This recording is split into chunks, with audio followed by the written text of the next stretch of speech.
Hello everyone, and welcome to my channel General Hospital today. I hope everyone is having a wonderful day. Before we begin, please hit the subscribe button and give this video a thumbs up. The scent of lilies and roses hung heavy in the air, a cloying sweet perfume that did little to mask the underlying notes of grief and polished wood. Port Charles had turned out in force, a sea of somber black and muted grays flowing across the manicured lawn of the cemetery. They had come to say goodbye to Dr. Monica Quartermain, a pillar of the medical community, a matriarch, a force of nature whose absence had already created a vacuum in the city's very soul. Her husband, Alan, stood stoically by the casket, his hand resting on the gleaming mahogany, a gesture of finality and possession. Around him, the Quartermain mansion's grand living room, where the reception was being held, was a study in repressed emotion. Tension simmered beneath the surface of every polite condolence, every murmured platitude. Tracy Quartermain, ever the pragmatist, was already subtly assessing the placement of a particularly valuable vase, while Ned, her son, spoke in low, serious tones with Olivia. Dylan looked lost. Edward, the family's once indomitable patriarch, seemed shrunken and frail in his wheelchair, his eyes still sharp, darting around the room as if cataloging the vulnerabilities of his rivals even in his grief. On the other side of the room, the Spencer and Corinthos clans offered a different kind of solidarity.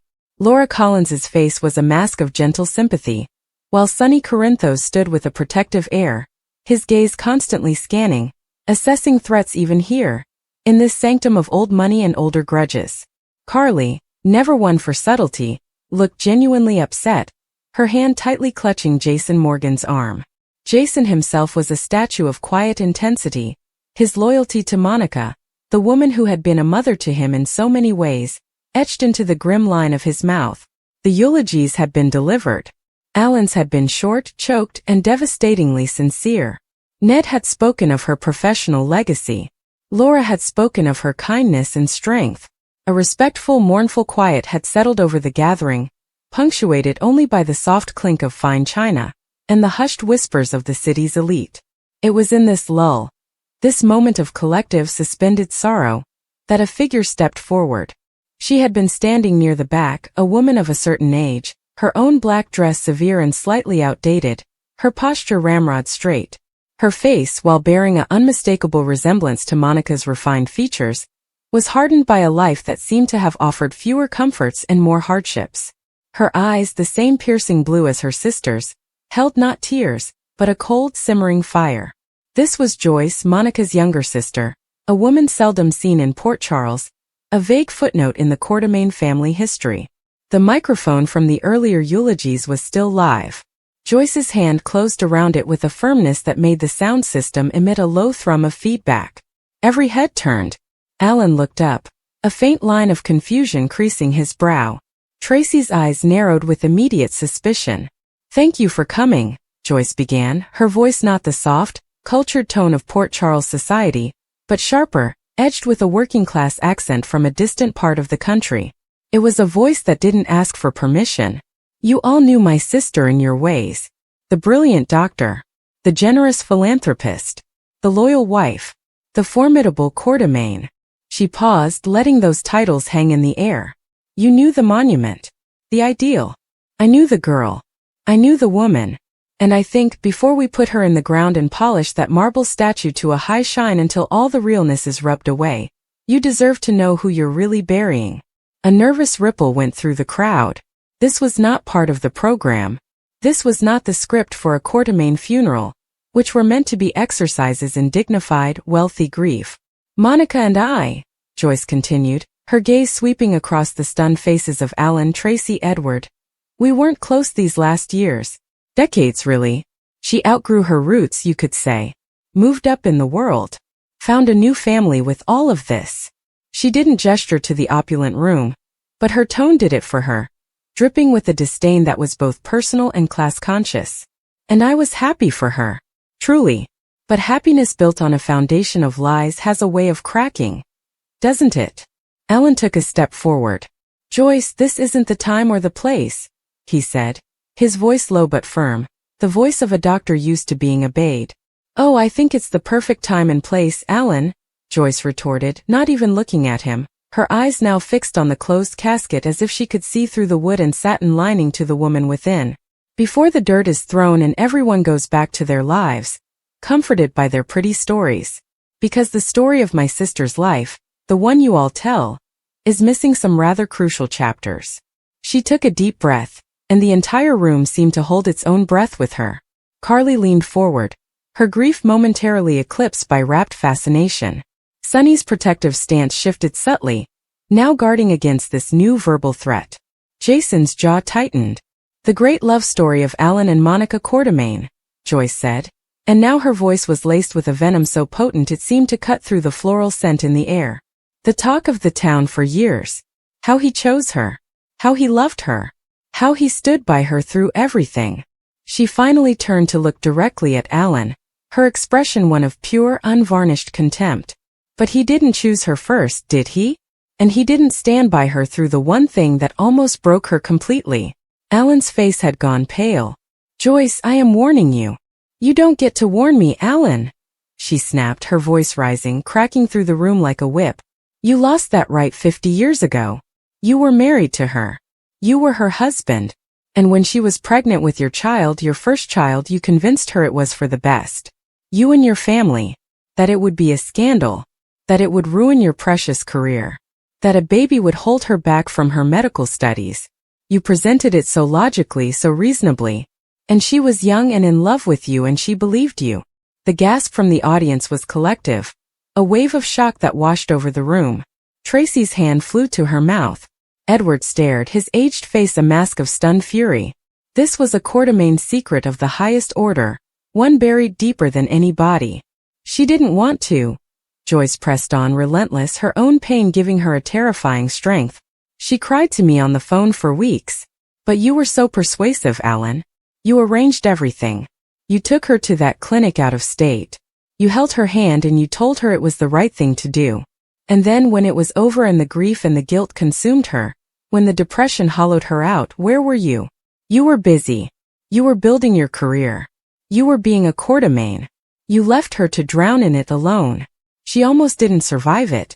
That's the man who stood by her through everything. That's the foundation of your great love story. A secret abortion and abandonment in her darkest hour. The silence that followed was absolute, deafening. It was the sound of a myth being dismantled in real time.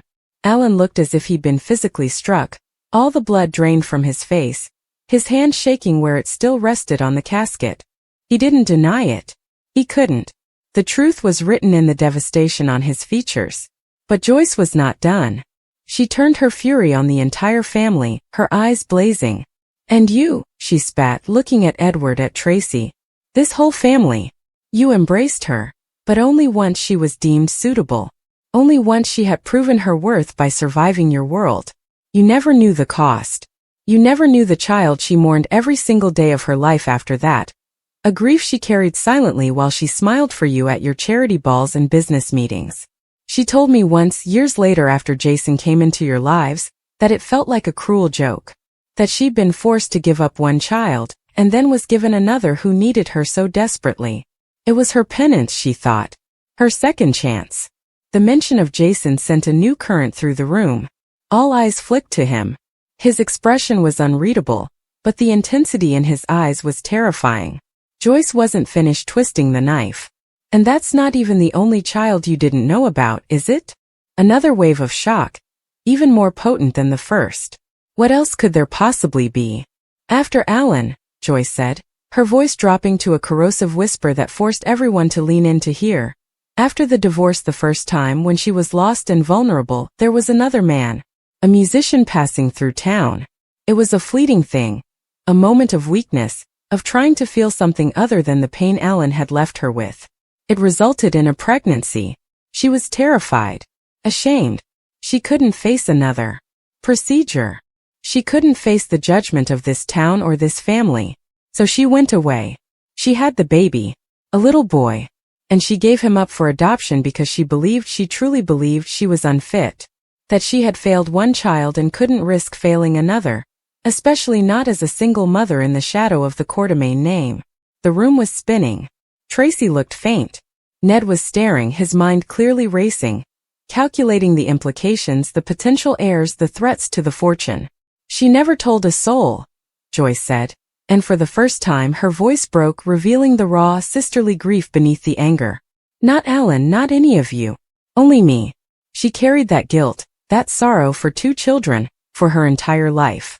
The child she felt she was forced to give up and the child she chose to give up. It was the defining pain of her existence. And you all, her voice rose again, scalding, you all loved the idea of her. The perfect Monica. But you never knew the weight she was carrying. You never knew the real woman in this coffin. You loved a portrait, while the real person was slowly dying of a broken heart that started breaking long before any of you ever knew her. With that, Joyce dropped the microphone. It hit the floor with a deafening thud that echoed in the profound silence. She didn't look at anyone. She turned and walked straight out of the living room, out of the mansion, leaving behind a wake of utter devastation. The spell was broken. The room erupted into a cacophony of whispered exclamations, shocked gasps, and furious murmurs. The dignified funeral of Dr. Monica Quartermain had been obliterated, replaced by a scandal of seismic proportions. Alan Quartermain seemed to crumble. The stoic facade he had maintained for weeks shattered. He stumbled back from the casket, his hand over his heart, his face a mask of agony and shame.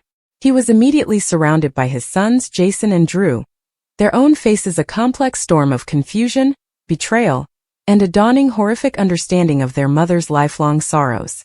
They had to physically support him, leading him away from the prying eyes of the crowd, towards the study, away from the ruin of his reputation and the brutal exposure of his greatest failing.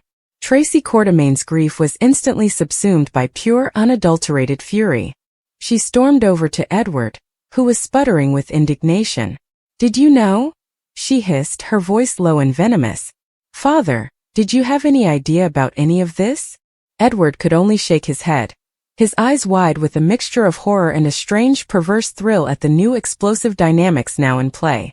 The family empire, built on secrets, had just had its deepest, most foundational secret detonated. Across the room, the reaction was more analytical. Sonny Corinthos exchanged a long, significant look with Jason as he was led away. This changed things. This was a vulnerability, a crack in the Quartermain armor that could be exploited or would need to be defended, depending on where Jason's loyalties now fell. Carly was already mentally compiling the information, her mind racing with the gossip, the power shifts, the potential fallout.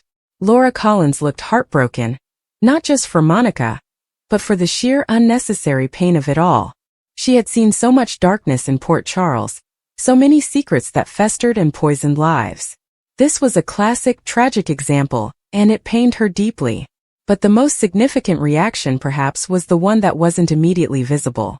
In the corner of the room, a man who had been hired as extra staff for the event, a waiter quietly clearing past champagne flutes from distracted guests, had frozen still during Joyce's announcement. He was a man in his late 40s, with kind eyes and a weary demeanor. He had been listening, a passive observer to the rituals of a world far removed from his own. But as Joyce spoke of a musician and a child given up for adoption, his face had lost all color. His hands, holding a silver tray, began to shake so violently the glasses chimed together. He knew the story. Not all of it, but the story his own mother on her deathbed had told him. The story of a brief, passionate affair with a beautiful, sad-eyed doctor in Port Charles. The story of how he, her son, had been given up because she felt she had no other choice, because she was trapped by a powerful family and a past she couldn't escape. He had come to Port Charles on a whim, a pilgrimage of sorts, to see the city his birth mother had come from. He'd taken the temporary job to get a glimpse inside the famous Quartermain home, to maybe feel some connection to the woman who had given him life. He had never, in his wildest dreams, imagined he would get this. A name, a history, confession. He looked at the closed casket, and a profound, devastating sense of connection and loss slammed into him all at once. He had found his mother on the day of her funeral, only to learn the entire tragic truth of his existence in front of a room full of strangers. He quickly set down the tray and slipped out, his mind reeling, his heart aching with a grief that was brand new and 40-something years old all at once. The funeral reception broke up quickly after that. The atmosphere was too charged, too poisoned for polite conversation. People left in small groups, whispering urgently, their cars pulling away from the Quartermain estate, not with the slow sadness of a funeral procession, but with the hurried energy of breaking news. Back inside the mansion, the family was left to pick through the rubble. In the study, Alan was slumped in a leather armchair, a glass of brandy shaking in his hand. Jason and Drew stood over him, a united front of conflicted emotion. "Dad," Drew said, his voice gentle but firm. "Is it true?" Alan didn't look up. He simply nodded, a single tear tracing a path through his weathered cheek. "She never forgave me," he whispered, his voice ragged. "I thought she had. I thought we had moved past it, built something new. But she never did. She carried it, all of it, alone." The guilt was consuming him, and the public humiliation was a secondary agony. He had loved Monica, deeply and truly, and in that love he had failed her catastrophically. Joyce had not just exposed a secret. She had exposed the fundamental failure at the heart of his greatest love story. Jason said nothing. He processed information differently. The revelation explained so much about his mother, her fierce protectiveness of him, her moments of deep melancholy, her almost desperate need to care for people. He felt a new profound layer of love and pity for her, and a cold hard anger towards Alan that he would need to process.